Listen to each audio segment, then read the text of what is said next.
traduções. para lo que es la Dentro educación de a alguns distancia. instantes, estaremos dando início aos nossos Expresarles serviços de tradução saludo simultânea.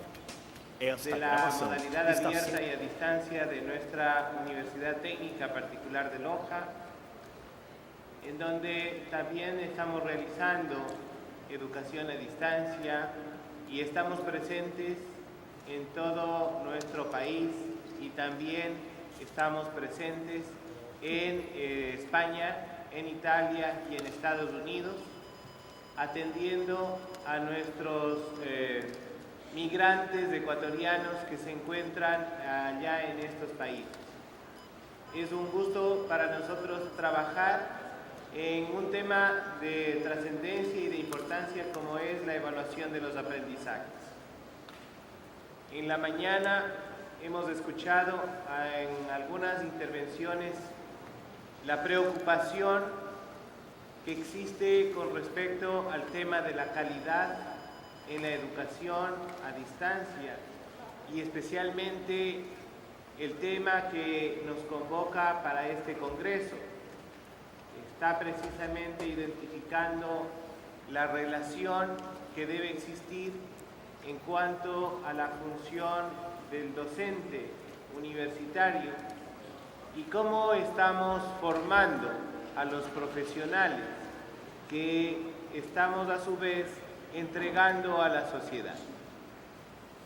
Uno de los aspectos importantes y claves, diría yo, dentro de lo que es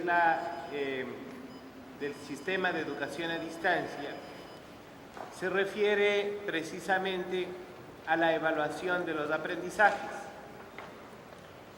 Nosotros vamos a hablar hoy en este taller, en esta oficina, vamos a hablar sobre lo que es la evaluación de los aprendizajes en un modelo educativo basado en competencias.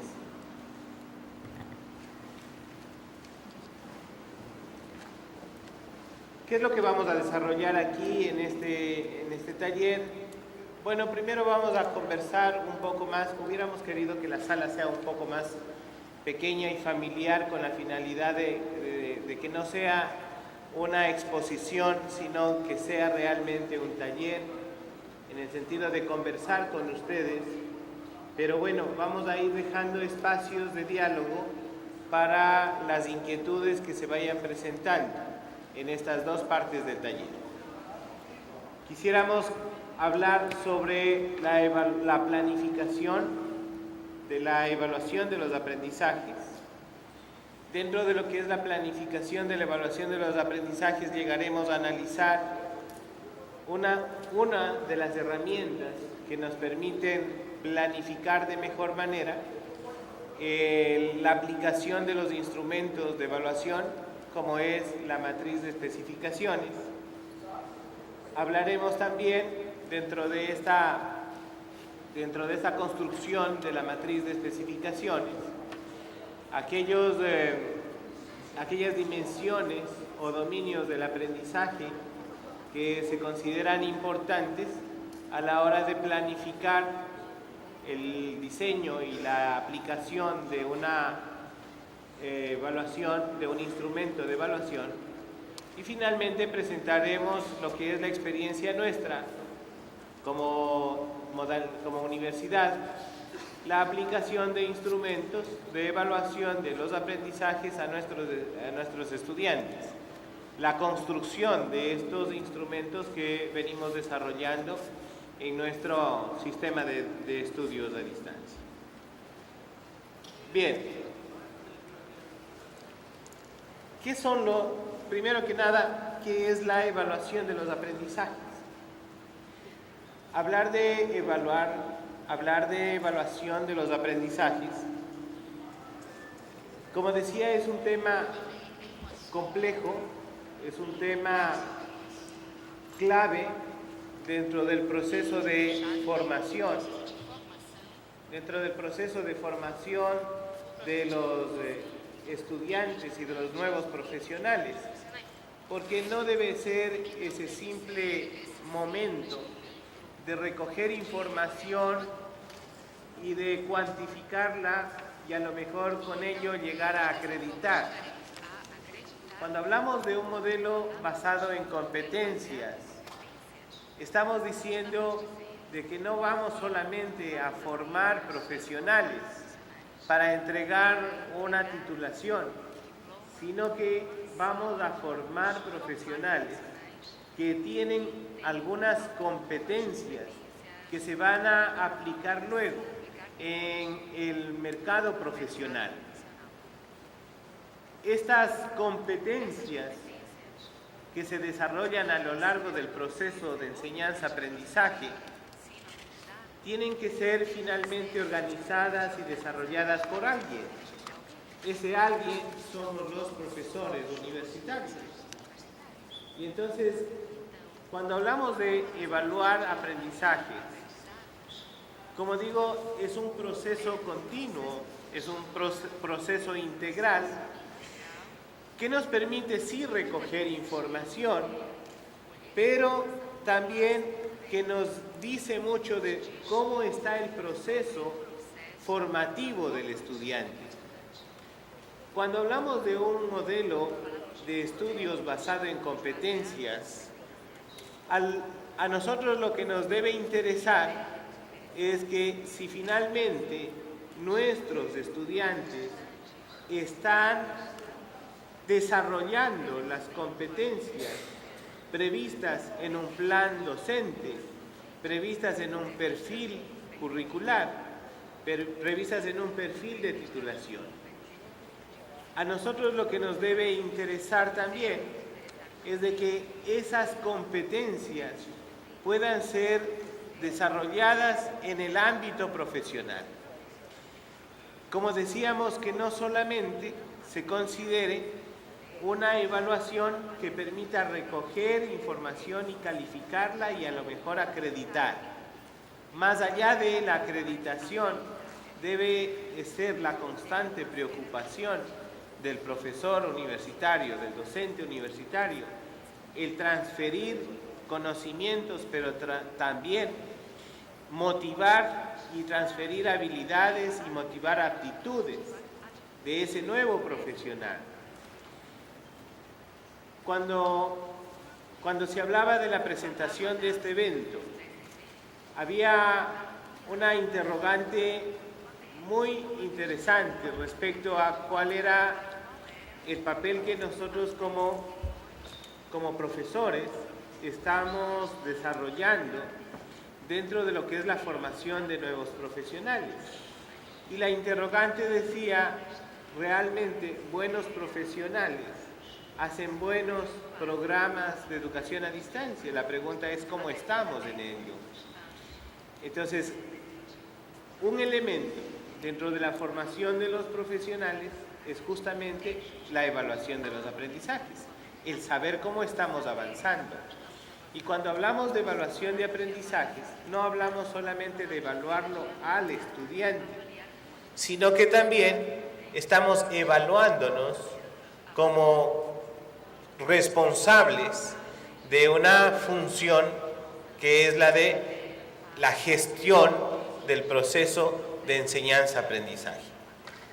Entonces, cuando ustedes ven en la lámina y nos preguntamos qué es la evaluación de los aprendizajes, estamos diciendo que es un proceso continuo e integral de obtención de información sobre el progreso formativo del estudiante y sus estilos de aprendizaje. Miren qué interesante resulta que nosotros a través de la evaluación de los aprendizajes podemos también llegar a descubrir cuáles son los estilos de aprendizaje.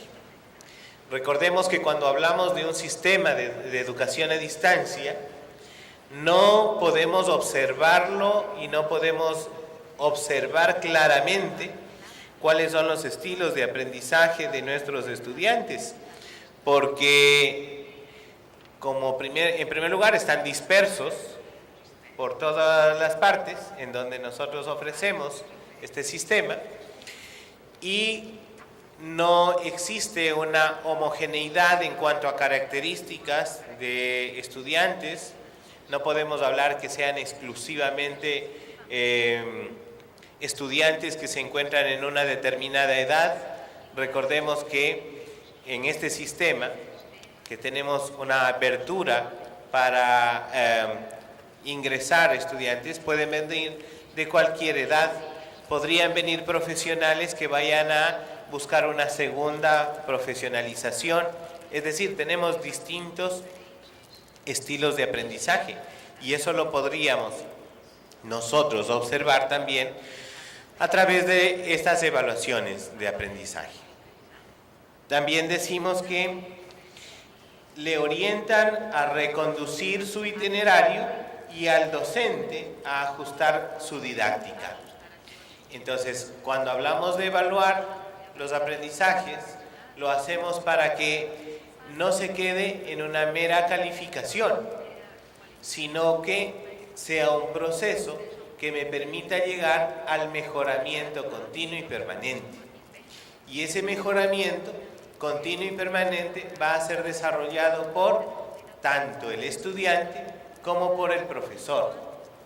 El estudiante, en cuanto a saber en qué temas o en qué contenidos está a lo mejor disminuida, por así decir, su desarrollo, disminuido su desarrollo, pero también por el lado del profesor, para saber cuáles son las estrategias que mejor se adaptan a la labor del proceso de aprendizaje. La evaluación educativa no es una acción final, como decimos, con finalidad meramente sumativa o de calificación, sino realmente se convierte en un motor del aprendizaje, a través del proceso de mejoramiento continuo que debemos siempre aplicarlo en nuestra función como docentes.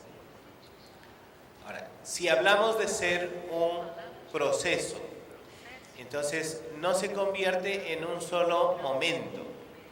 La evaluación tiene diferentes instantes, tiene diferentes momentos y como tal entonces va a tener diferentes finalidades. Así pues, cuando hablamos de la evaluación inicial o diagnóstica, nos referimos a recoger información. ¿Para qué? Para que nosotros podamos tener información de cuáles son las condiciones en las que estamos recibiendo a nuestros estudiantes. Ahora, en un sistema de educación a distancia, podemos decir quizá que esta evaluación inicial o diagnóstica pueda no ser como fácil de gestionar.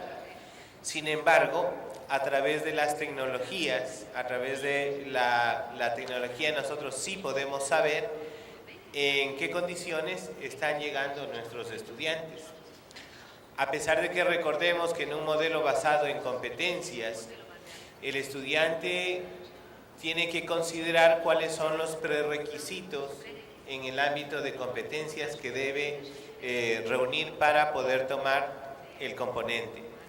Pero como digo, ese primer momento de la evaluación inicial o evaluación diagnóstica nos permite de alguna forma establecer ya un marco referencial de cuáles son los estudiantes que vamos a tener en el periodo y también nos permite identificar cuáles son las herramientas metodológicas y las estrategias que nos van a su vez a permitir lograr un mejor desarrollo dentro del proceso de aprendizaje para nuestros estudiantes.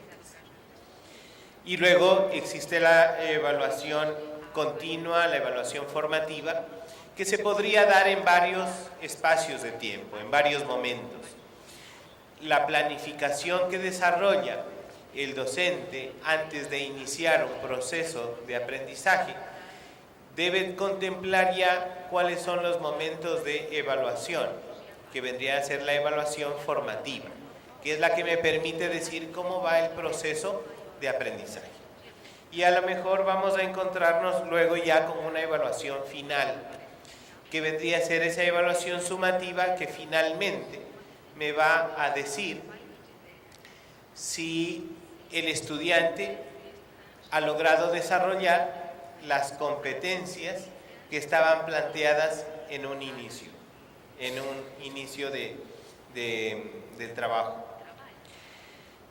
Al ser un proceso integral, van a intervenir entonces diferentes actores. No solamente es el docente, también vamos a hablar justamente de quiénes serían los actores en cuanto a evaluar. Y entonces ahí nos consideramos el primer tipo, que sería la autoevaluación. El estudiante debe conocer y debe aceptar por sí mismo cómo va su proceso de formación a través de las autoevaluaciones que el docente le puede sugerir o le puede desarrollar o le puede aplicar. Luego está la evaluación por pares o la coevaluación, que vendría a ser aquella evaluación que la realizan los compañeros, en este caso, los compañeros estudiantes. Quizá la pregunta aquí que va a surgir es, y en un sistema de educación a distancia, ¿cómo puede plantearse la coevaluación si los estudiantes no están en un mismo espacio? Igual, voy a recordar que el avance de la tecnología nos permite trabajar de manera grupal a través del entorno virtual del aprendizaje. Y a través del entorno virtual y a través de las herramientas que tenemos a disposición, podríamos comunicarnos y podemos entre compañeros, estudiantes, saber perfectamente cómo ha trabajado uno u otro estudiante, uno u otro compañero, y eso nos permitirá luego llegar a, en cierta forma, evaluarlo o calificarlo también al trabajo. Por eso es que sí es necesario de que la planificación del docente contemple todos estos elementos. Y luego viene la heteroevaluación, que es aquella que la aplica ya el profesor, que la aplica el docente. ¿Cuál es la importancia que tiene la evaluación de los aprendizajes? Ryan, Scott y Freeman nos dice, y Patel nos dicen que la evaluación de los aprendizajes no tiene como función solamente la calificación y obtención de reportes numéricos de desempeño, sino que es un elemento nuclear del proceso de enseñanza-aprendizaje por varias razones de peso. Bien, ya de lo que hemos venido hablando, de lo que he venido hablando hace un momento, quizá está identificada la importancia que tiene la evaluación de los aprendizajes. Como lo manifiestan estos autores, no es solamente el recibir o el obtener una calificación. El proceso de evaluación es un proceso mucho más integral.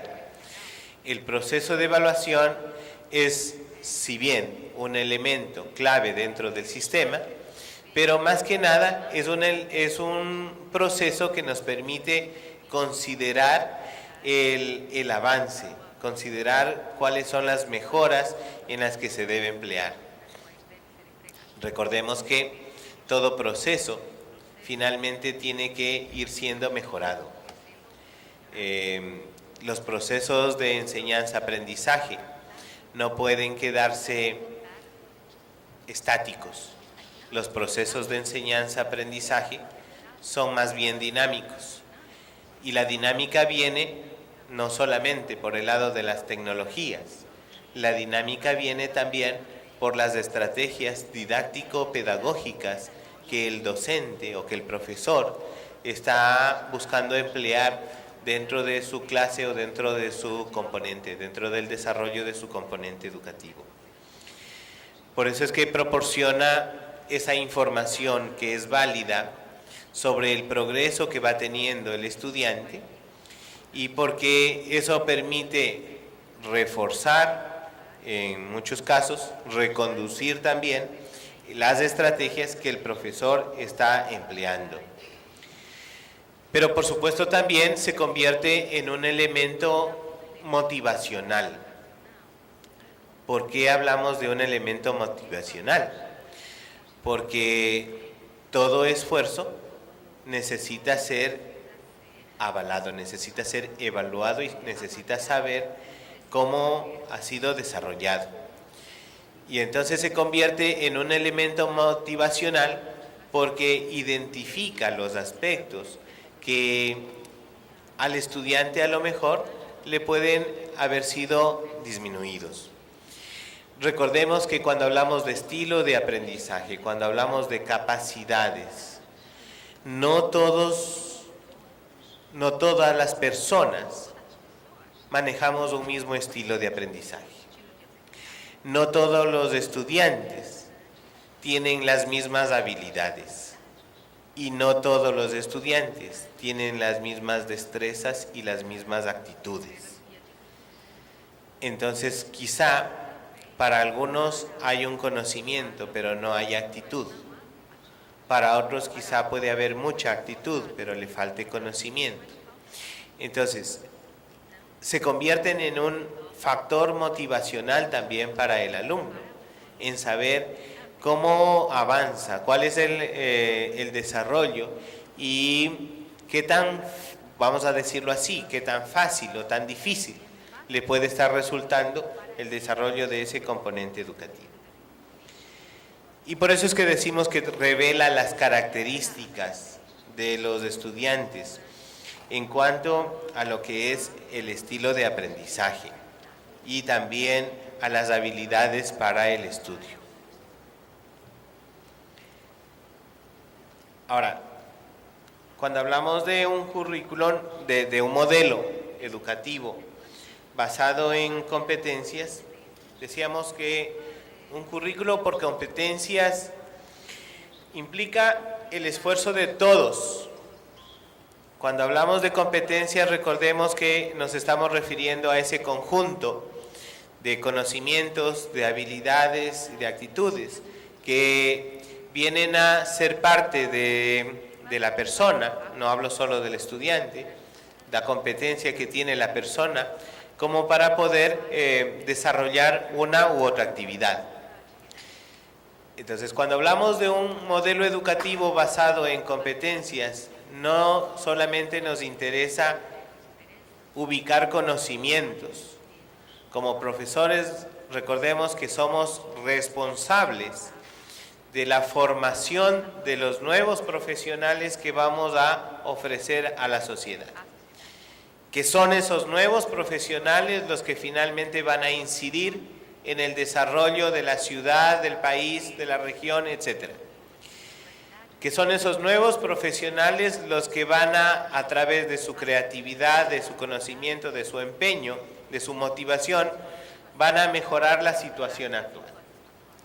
Entonces, bajo esa circunstancia, la responsabilidad tiene un gran peso, una gran ponderación en la labor que como docentes desarrollamos.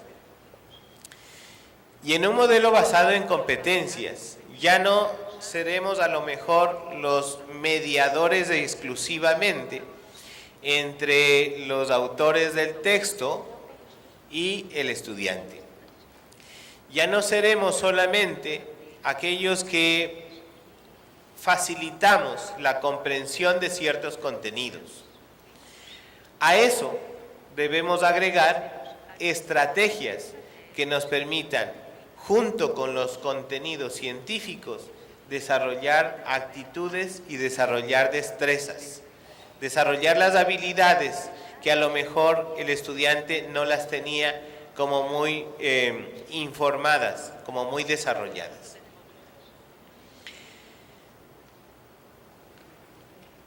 Una buena estrategia de evaluación, decimos allí, es siempre una buena estrategia de enseñanza-aprendizaje. Decía al iniciar esta sesión que hubiera preferido tener un salón más pequeño para que nosotros podamos levantarnos para poder conversar con ustedes, porque en esta relación distante, o es que después del almuerzo nos podemos dormir y yo no puedo despertarlos, o en esta relación distante no podemos establecer unas estrategias didácticas adecuadas. Quisiera pedir a las personas organizadoras, no sé si podemos contar con un micrófono inalámbrico de manera que podamos nosotros levantarnos, no queremos estar aquí en este podium, ¿no? Queremos levantarnos para poder conversar con ustedes desde abajo. Esta sesión debe ser un poco más dinámica, porque las estrategias de enseñanza-aprendizaje son las que mejor nos ayudan a trabajar con nuestros alumnos. Imagínense ustedes si en una clase, vamos a hablar de la clase presencial, solamente el profesor habla y los estudiantes escuchan. A lo mejor los primeros 15 minutos podremos tener atención, pero después de los 15 minutos esa atención ya no va. Entonces, como yo no quiero que me pase eso, yo quiero que esos 15 minutos sean 120 minutos primeros. Yo sí quisiera pedir a las personas que organizan que por favor nos ayuden a levantarnos de acá. No queremos estar aquí. Entonces, ¿por qué una buena estrategia de evaluación es eso? Una buena estrategia de enseñanza-aprendizaje. La evaluación, decimos, también debe ser un momento de aprendizaje y no solamente demostrar conocimientos. La evaluación de los aprendizajes no solamente es evaluarlo al estudiante. La evaluación del aprendizaje también es evaluación hacia el docente, hacia el profesor. ¿Qué estrategias estamos desarrollando? ¿Qué metodología estamos empleando? ¿Cómo nos podríamos identificar técnicas o herramientas que nos permitan saber si las competencias que nosotros hemos planteado se están logrando? Para ello es necesario entonces recurrir a cualquiera de las herramientas tecnológicas. Nosotros en educación a distancia nos corresponde como buscar mejores herramientas y vamos por el ámbito de la tecnología, a través de los trabajos colaborativos, a través de los trabajos grupales, a través de sesiones síncronas, por ejemplo, a través del chat, a través de una videocolaboración, a través de una videoconferencia, podemos identificar, pero también a través del desarrollo de algunas actividades que nos hacen aplicar esos conocimientos que vamos desarrollando en la vida práctica. El desarrollo de competencias no solamente es desarrollo de competencias en el ámbito curricular, el desarrollo de competencias también va en el ámbito de lo que es la práctica laboral a la cual luego vamos a enfrentarnos. En cierta forma, en el sistema educativo latinoamericano, se ha venido trasladando la responsabilidad hacia los niveles anteriores. Entonces, el colegio dice que de la escuela el estudiante no trajo los conocimientos suficientes. El bachillerato dice que del nivel básico el estudiante no tiene los conocimientos suficientes. La universidad dice que del colegio el estudiante a lo mejor no trajo los conocimientos suficientes. Pero finalmente la sociedad, ¿a quién tiene que quejarse? Si los nuevos profesionales que vamos a entregar a la sociedad lo hacemos las universidades. Y luego la sociedad no tiene con quién trabajar, no tiene a quién quejarse. ¿Qué sucede entonces con esa sociedad? Que no va a mejorar, porque quizá no cumplimos con el papel que realmente